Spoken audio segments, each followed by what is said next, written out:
من الشيطان الرجيم. بسم الله الرحمن الرحيم. إذا الشمس كورت وإذا النجوم انكدرت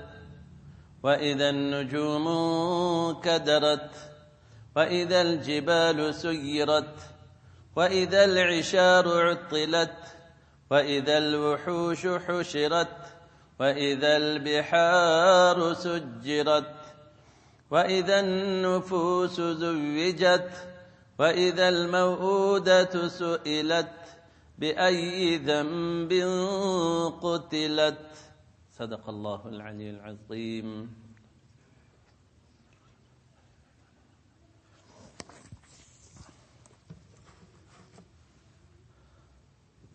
سورة التكوير دا سورة مبارك مکیی دی په مکه معظمه کې الله جل وعلا پر رسول اکرم صلی الله علیه و وسلم باندې نازل کړی دی. ځکه دا دې ته سورة التکویر ویل کیږي چې شروع د دې سورت مبارک په اذا الشمس کویرت سره سوې ده. نو ټوله سورت ته سورة تکویر ویل کیږي. او د دې سورت مبارک کم آیاتونه مبارکه چې دي 19 آیاتونه مبارکه لري.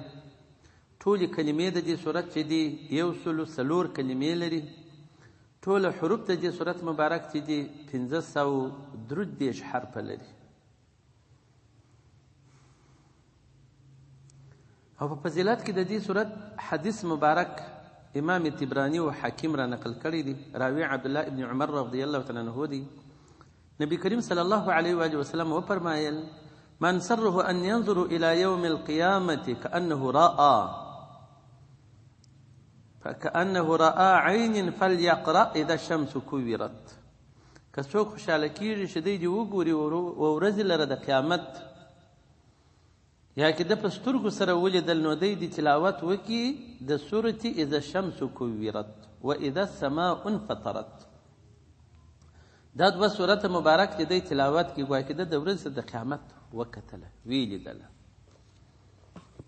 بسم الله الرحمن الرحيم والصلاة والسلام على رسول الله صلى الله عليه وآله وسلم.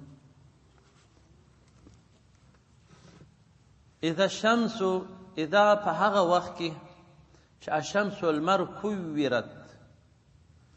کوورت لکه د اولونه د لنګوټې د المر به سره وپیچل سي بعضې پر بعضو نورو باندې.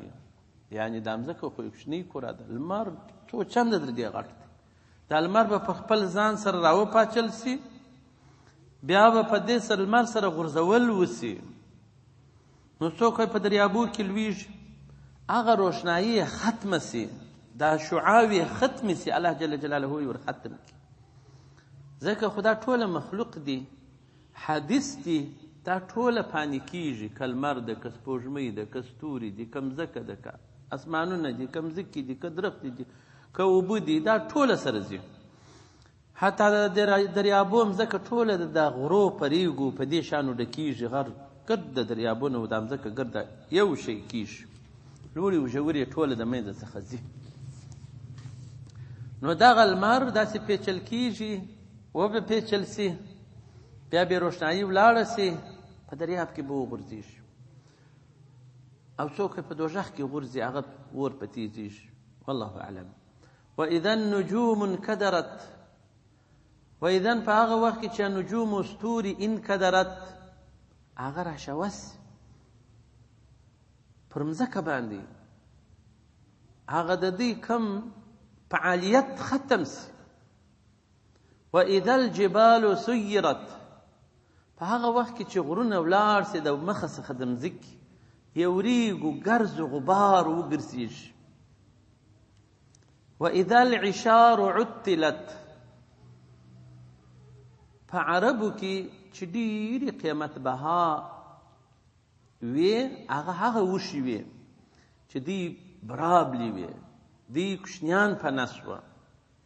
نو دا ډېرې قیمت یې درلودی هېڅ کله دا یوازې نه پاتېدل خامخا به یو خادم ورته ولاړ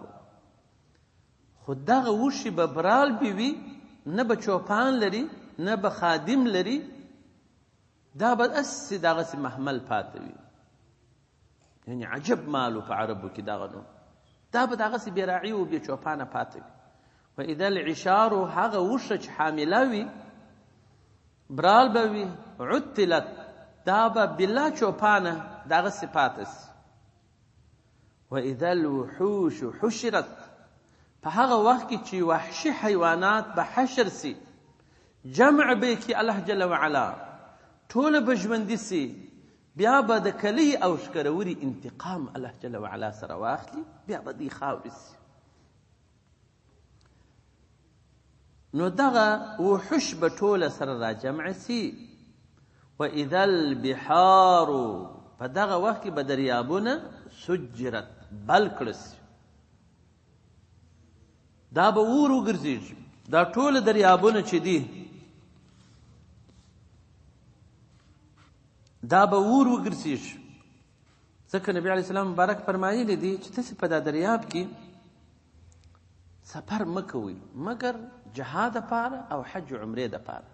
تر دې اوبو لاندې اور دی بیا نو اوس هم دغسې اور سته خو سربیره الله جل وعلا په خپل کامل قدرت سره اوبه پر غوړولي دي نو دغه دریابونه به بل کړه سي باره به دا اور سي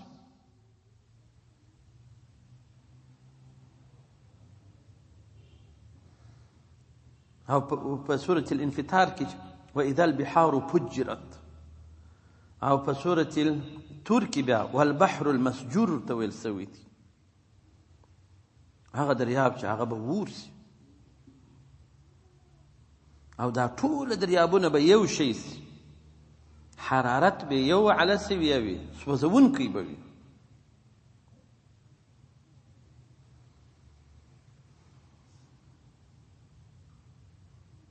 دا د انسان د عقل لوړې خبرې دي چې ته اوبه وګوره او ته اور وګوره دا دواړه سره هدي الله جل وعلا پیدا کړي دي سر لاندې لوړ منزل اوبه دي لاندې منزل اور هېڅ حائل هم نشته یو پرده د قدرت د الله جل جلاله په منځ کې شته لکه ترخې او خوږې اوبه چې سره دریابونه یې څنګ پر څنګ پراته دي یو په بل نه ګډېږي یو ترخې دي بل خوږې دي واذا النفوس زوجت نفسونه به زوجت جوت وبمشتي يعني ارواحان به راسي د خپل جسدو سره به ومشتي بیرته به د انسانان الله جل جلاله را ژوندي کړي روح و جسد دا به جوت سي سره نو ژوند د دې باره شروع سي بیرته دوهم ژوند او اذا الموءودة هغه کوچنی انجونې چې دې قریشو دې کفارو به ژوندي ښخولې وایي دا مشتعار او تانه ده څوک چې وایي په انجلۍ خوا به د وي دا هم یو خوی د جاهلیت په دې سړي کې ژوندی دي یا انجلۍ تانه او عارو ته درېږي دا هم په دې کې دته یو تانه د جاهلیت ده په دې مخلوقاتو کې تر نبي علیه السلام مبارک صلی الله علیه و آله وسلم غیرتمن کس نسته ده هم خپله لور په نکاح ورکړې ده زینب یې ورکړې ده کلثوم یې ورکړې ده فاطمه رضی الله تعالی عنها دا یې ورکړي دي رقیه یې ورکړې ده هغه عار و تعنه نه وه او ته چې ورکوې تا ته بې عار و تعنه ده ابوبکر رضی الله تعالی عنه خپل لوڼې ورکړي دي عمر رضی الله تعالی عنه ورکړي دي عثمان رضی الله تعالی عنه ورکړي دي علي کرم الله تعالی وجهه ورکړي دي دا غیرتمند د امت دی دي نو په دې کې عار و تعنه به نه وي خو دغو جاهلیانو د جاهلیت د وختو خلکو عار و تعنه ګڼله چې دا خو نو څو به داسې وي چې موږ به لور لرو هغه به بیا ورکوو بیا به د بل چا کوروالا وي نو دغه به دې ژوندۍ باره ښخولې دا انجونې واذا الموءودة سئلت او هغه ژوندۍ ښخ کړه سوي به سئلت سوال وکړه سي بأي ذنب قتلت په کومه ګناه سره ته مړې سوي واست دا خو نو دې ته به ویل کېږي خو هغه قاتلان به هم ورته ګوري په دې کې هغو ته زجر دی نو دوی به ورته ووایي چې قتلتو بلا ذنب موږ خو مړې سوي وو بې له ګناه څخه یو نفر و اسلام یې راوړی و مسلمان و خو ډېر پریشان و یو وخت نبي علیه السلام بارک پوښتنه ځینې وکړه چې څه پېښه ده نو ده وویله زه خو هغه خبرې نه شم کولی ولې یو وخت هغسې زما یو لور و زه پیدا سوی زه په سفر تللم په کلونه به پخوا سفرونه وو نو زه چې راللم دا زما لور ښه غټوکې سوې ګرځېدله غټه نجلۍ سوې نو ما اراده د دې وکړه چې زه یې مړه کړم خو مور یې راڅه خلاصه کړه ول یا مې یې وژنه دا به پرېږدو او دا په دونه جمال سره ښایسته وه چې جوړه یې نه وه په دې ښار کې خیر خو دا ښه اندازه غټه شوله چې دې مرکې شروع شولې هر چا مرکې ورته کولې چې دا موږ ته راکړه ول دا د یو ورځ مې د موره څخه په یو بانه باندې ښه کالي مې په واغوسته چې د دوستانو کره واده دي را روانه کړل د کلي مې راوایسته چې ښه مې دښته را نږدې کړله نو هلته په دا دښت کې یو لوی څا و ول بالا مې ورامله کړه چې زه را ساتم ول دا نارې ټینګ را باندې وموښتل چې او پلاره زه خو غټه نجلۍ یم ته څنګه ما وژنې تا داسې پلار لیدلی چې څوک وژني خو زه بیا داسې یو ماتل یې وکړم دا د دې ننواتې وزارۍ بیا ورامله کړم راکاشه کړم خو څو په دغه حالاتو کې مې ساته ورغوټه کړه وروغورځول ول څه زمانه لا زه د هغه نارې وویلې چې ا پلاره داسې څوک ته چا سره کوي ا پلاره داسې څوک ته چا سره کوي دا څه تا زما سره وکړل دا غږونه یې راکوله کوله چې څو هغه غږ پسې خاموش ته ور یې مړه په پاسا کې نو دا صحنه زما نه هېرېږي نو نبي علیه السلام مبارک له د دغه عمل ته ژړل سترګو یې اوښکې توی شوه نو تر دغه اندازې پورې دغه حال د کفارو و چې دوی د خپلو ښځو سره درلود ژوندي یې ښخولې او اوس یې حال د ښځو سره دغه دی چې لور یې ځوانه شول بالا ایله کې په بازارو کې 5 ورځې د یو معاینه وي بله ورځ د بلې معاینه وي بله ورځ د بلې معاینه وي یو مخ بس دغسې دوی د خپلو ښځو هېڅ منعت و عزت په پام کې نه دی نیولی لوی بې عزتي و بې اهمیتي چې کفار ښځو ته ورکوي بل چا نه ده ورکړې او دوی کښېني مسلمانانو ته وایي چې تاسې د ښځو حقوق ورکړي آیا د ښځو حقوق دغه دي دغه عزت دی چې تاسو د دې عزت ټوله پایماله کړی دي هغه مو پخوانی تاریخ دی چې تاسې ژوندۍ لوڼې ښخولې او هغه مو اوسنی تاریخ دی چې هېڅ ښځه داسې نه مستوره کړې ده نو مو ساتلې ده په عفت کې لکه یو بازار ته چې څوک یو شی پیشهیي خرڅوي دوی دغسې چې لوڼې غټې کړي بالا ایله کې مخ په بازار باندې چې هر څه کوي لږ بالا دې کوي دا لو بې عزتي و بې اهمیتي د ښځو ده نو خدای پاک به د دغو ښخ سوي نجونو څه پوښتنه وکړي واذا الموءودة سئلت دې څه به سوال وکړه سي بأي ذنب قتلت په کومه ګناه سره تاسې قتل سوي واست نو دوی موږ بلا جرمه قتل سوي وو نو واذا الصحف نشرت صحیفې به خلاصې سي دې خلکو ته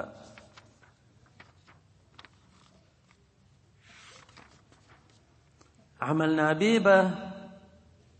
خلاصې سي دې انسانانو لره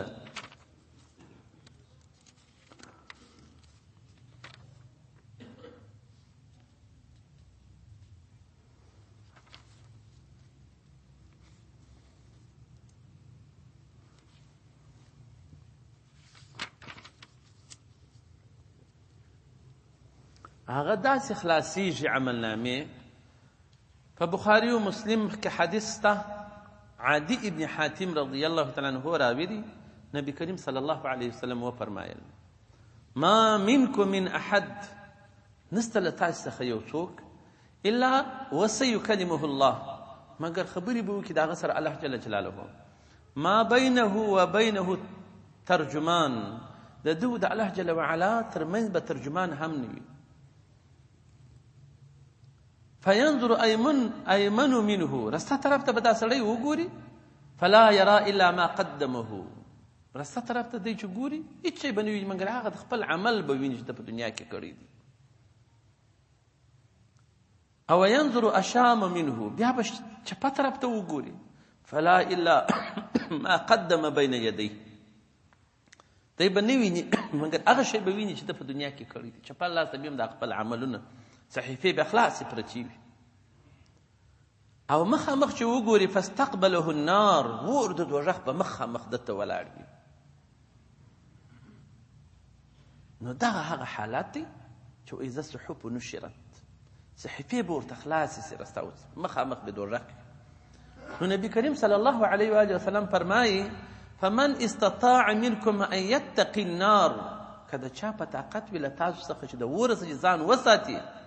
ولو بشق تمرة، که څه په یو طرف سره د خرما وي، فلیفعل، دی دغه فعل وکړي، دوزخ د اور څخه ځان وساتي، ځان دې پاک، ځان دې خلاص کړي. نو صدقه ډېر لږ نه غواړي، اخلاص غواړي. نو دغسې د سړي سره خپل عمل، خپل حساب چې ده کړي وي، رسته طرف او چپه طرف ته به دا وي، د الله جل جلاله حساب هم ورته شروع وي، مخامخ به دوزخ ورته ولاړ وي. نو دی به پر کوم طرف باندې بیا ځي؟ نو په دې دنیا خلاصون د دې دوزخ څخه کېدونکی دي، نه په آخرت کې. هلته خو بیا دلته څوک ځان نشي خلاصولی، هلته حساب د سره کېږي، دلته به سړی کوشش کوي. نو نبي علیه السلام بارک فرمایي ته د دوزخ د اوره ځان وساتي، ولو بشق تمرة، که څوم په یو طرف سره د خرما وي. او الله جل جلاله فرمایلی دي چې ایها الذین آمنوا قوا انفسکم، خپل ځانونه وساتئ، و اهلیکم، خپل آل وساتئ، اولادونه وساتئ، النار د اور څخه، وقودها الناس والحجاره، پیلوزی د دې اور چې هغه انسانانو ډبرې دي. سورة البقره کې د آیات مبارک ستا. نو دا چې ستا، نو سړی به خدای پاک هم امر کړی دی چې خپل ځانونه و اولادونه وساتئ. الله نبی علیه السلام بارک صلی الله علیه وسلم دا وفرمایل که څوک په طرف سره د خرما وي، ته د دوزخ څخه ځان وساتئ، ځان خلاص کړئ، ځان وژغورئ.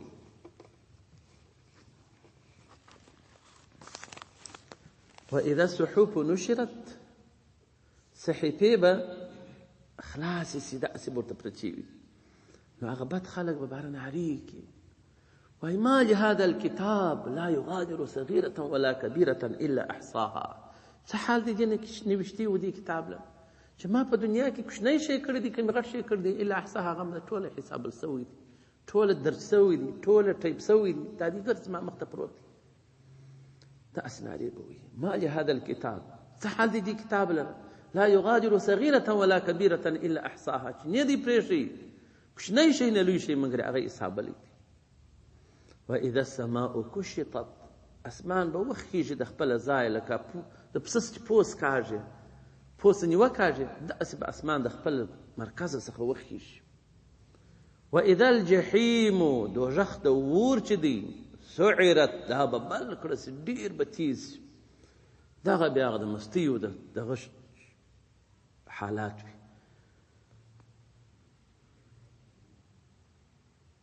تکادو تمیز من الغیظ، خدای پاک فرمایي تکادو نږدې ده چې تمیز ټکوټ کردي سي دا دوزخ من الغیظ، د قهر او غضب څخه پر دې کافرانو بدو خلکو باندې. داسې په غضب کې وي، دا داسې په شدت کې وي، داسې تیز لمبې وي. او اذا الجنة ازلفت، جنت به هم ډېر نږدې سي خپل اهل لره، متقیانو نیکانو خلکو لره، جنت به ډېر ورته راقریب سي او را نږدې به سي.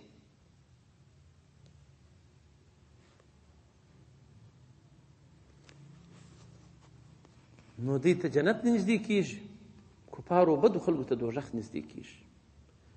نو علمت، دا به د دې ټولو جواب به داسې د دې مذکور، نو علمت نفس، پوه به سي هر نفس، ما احضرت، هغه چې حاضر کړی سوي دي ده لره، یعنې که د خیر ځان ته حاضر کړی دي، که د شر ځان ته حاضر کړی دي، دا به ټوله ته په دې باندې پوه سي او آګاه او خبرداره به سي، خپله به دا وویني. نو فلا اقسم، موږ د قسم وي، لا یوای زائد دی. او بعض علما د تاکید دپاره، تاکید د خبر په وای پکېږي، په عربو کې دا اصطلاح ده چې د علام راځي بعضې دپاره د تاکید د خبر راځي او بعضې علما یې زائد بولي. نو بیا چې د تاکید دپاره پله خامخا اقسم خدای پاک وایي زموږ د قسم وي بالخنس په هغه ستورو سره چې دا غټ غټ ستوري دي کواکب چې دوی بیرته خپل ځای ته رجوع کوي خپل مرکز ته ځي. زموږ د قسم مې په دغو ستوري سره الجواري چې تګ کوي الکنسي په هغه ځای کې د پناه خپل چې برجونه دي خپل برجو ته ځي. یو حیوان چې د شاخلې کې خپله ځالګۍ جوړه کړي کنستن دغه ځالګۍ د دې ته ویل کېږي نو دا ځان پکښې پټ کړي. نو دا ستوري خپل برجونه لري خپل مراکز لري خپل ځانونه پکښې پټوي چې دوی تګ کوي و خپل ځای ته د پټېدو.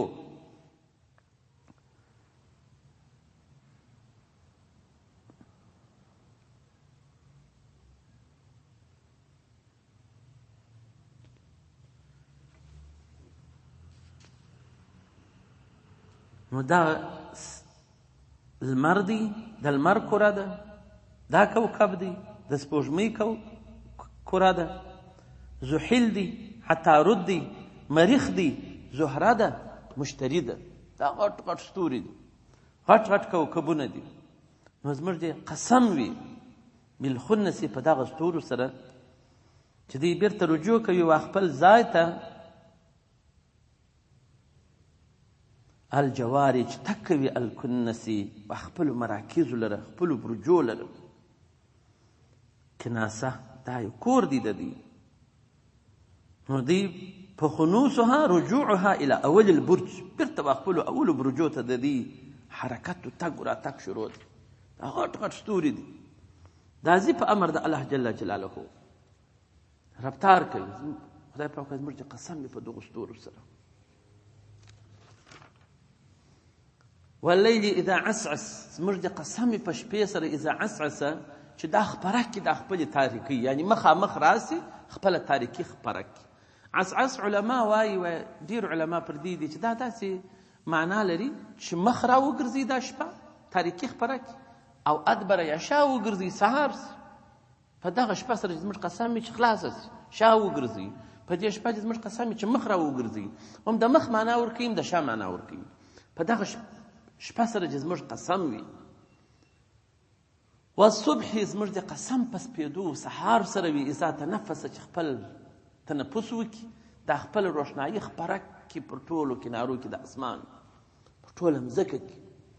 نهار ورځ وګرځېږي.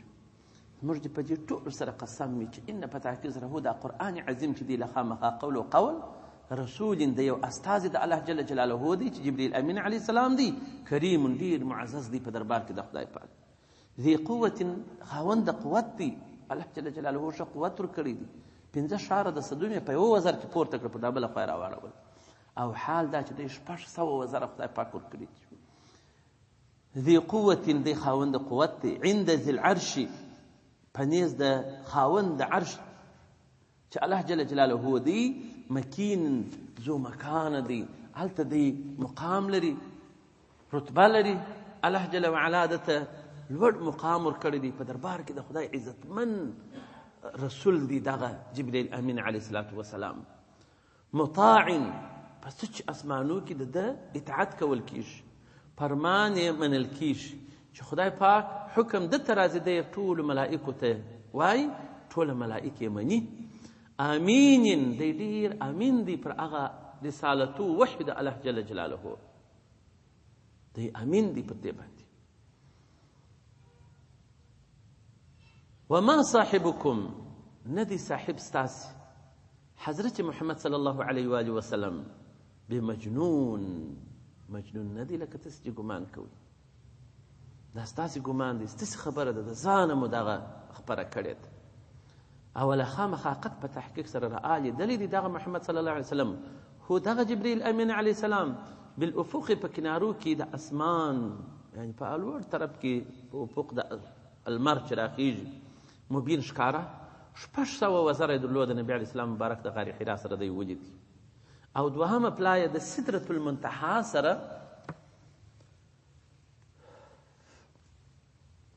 الله جل جلاله په ده سره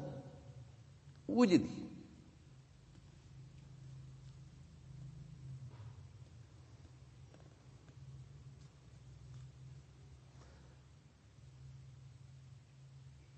او په سورة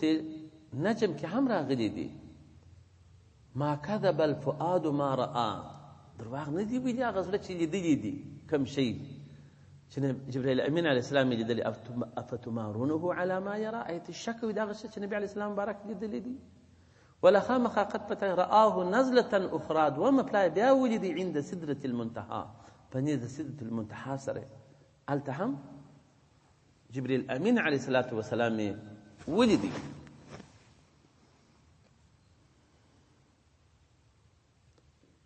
وما هو ندري داغ النبي كريم صلى الله عليه وآله وسلم على الغيب بظنين، پدا هغه چې غیب وحدي خبر د اسمانو دي چې خدای پاک دی خبر کړی دی بظنین دی منع کون کې نه دي چې څه به هغه احوال حالات بند کینې درکې. خدای پاک چې دته یو رسالت راستولي پیغامونه راستولي وي او د څه منع کی دا څه نه دي د خدای رسول صلی الله علیه وسلم. هر شي چې د ترازی دی ټول بندگانو ته د خدای پاک خبري. او ما ندي هو دا قرآن عظیم بقول شیطان، دا قول د شیطان ندي الرجیم چې هغه مرجوم دي ترټل سوی دي چې هلته کاهنانو ته یو خبره دی د ملائکو سواري بیا کاهنانو ته یو خبره وشل نوري پر ګوټه کې بیا هغه ته راوړي، دا هغه نه دي. فاین تذهبون، چیرې تاسې ځئ، پر کومه لاره باندې تګ کوئ او بندګانو د الله جل جلاله؟ دا اوس کومه لاره تاسې اخیستې ده؟ دا کوم اعراض دی چې تاسې د حق قرآن څخه کوئ؟ ان هو ندی دا قرآن عظیم الا خو بیا دی ذکر موعظه ده پندی للعالمین، انسانانو پیرانانو لره ټول عالمیانو لره موعظه چې ده هغه قرآن عظیم دی، نصیحت چې دی هغه قرآن عظیم دی. نو لمن هر هغه چا لره شاء چې خوښه سي منکم له تاسې څخه ان داسته یستقیم چې دی دې مستقیم په اتباع سره د حق او د قرآن ودرېږي، یعنی پر لاره د قرآن دی ودرېږي، په قرآن دی عمل وکړي او د قرآن پر لاره باندې دی ولاړ سي. او داسې دی نه کوي چې د قرآن څخه دی ریګرداني کوي، د قرآن په لاره باندې نه ځي، چا که دغه لار واخیستل هغه هلاک شو. نو که د چا خوښه وي له تاسې څخه ان یستقیم، دی دې مستقیم سي په اتباع سره د حق. وما تشاؤون، تسې دغه استقامت پر حق باندې اراده هم نسی کولی، خوښي یې نسی کولی، الا خو بیا کولی سي ان هغه وخت یشاء الله چې خوښه سي د الله جل جلاله رب العالمین چې رب د ټول عالمیانو دی. بیا نو الله جل جلاله هدایت ورکوي هر چاته، خو بیا یو سببونه سته. انبیا علیهم السلام یې رالیږلي، نبي علیه السلام مبارک یې رالیږلي دي، دا سبب د هدایت دی د دې بندگانو. دا هغه رقم خدای پاک قرآن پر نبي علیه السلام نازل کړی دی، خدای پاک هادي دی، دا صحیح خبره ده. خو دا قرآن هم یو سبب د هدایت دی د انسانانو. که څوک دې قرآن پر لاره باندې ولاړ سي ته په هدایت پیدا کړي، دا یو سبب دی. دا هغه رقم خدای پاک علمای ربانیین په دې مځکه کې پیدا کړي دي، اولیاء یې پیدا کړي دي، مشایخ یې پیدا کړي دي. خدای پاک هادي دی، خو دا خلک چې دي دا یو سبب د هدایت دا جوړیږي، دا سبب د هدایت وي. تدې په واسطه سره الله جل جلاله یو انسان ته هدایت رو بخشي. نو دا هغه لارې د هدایت چې کله چا خوښه وي نو دی پر سیده لاره ودرېږي، یعنی اتباع د حق دی وکړي، د قرآن دی وکړي. خو دغه هم نسي کولی مګر په ولاده د رب العالمین جل جلاله به کوي. رب العالمین ته به ډېرې زاریونه نواتې کوي. سورة